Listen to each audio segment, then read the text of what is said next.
প্রথমে তোমরা এই ভিডিওটি দেখো, তারপরে এই ভিডিওর ফানি কমেন্টস গুলো আমরা পড়বো। এখনো আমার বিয়ে হচ্ছে না, কিংবা এখনো কিছু একটা জীবন সঙ্গিনী পাচ্ছি না, তো বললাম ভাই পরোটা খা, অনেকে তো খেয়ে যায়। তো সত্যি আমি কি বলবো, অন গড ব্যবসার সামনে দাঁড়িয়ে বলছি, তাদের মনের আশা পূরণ হয়েছে এবং তারা আজকে সুখে শান্তিতে সংসার করছে এবং আমাকে গিফটও পর্যন্ত করে দিয়ে গেছে। তো চলিয়ে শুরু করতে হ্যাঁ। আমিও পরোটা খেতে যাবো যদি কিছু হয়।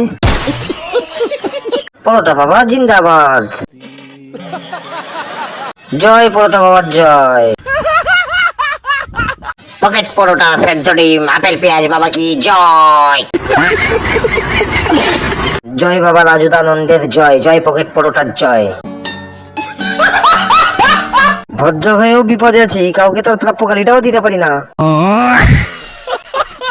জয় বাবা পরোটার শরীর জয়। ভিডিওটি ভালো লাগলে চ্যানেলটিকে সাবস্ক্রাইব করে পাশে থাকবেন।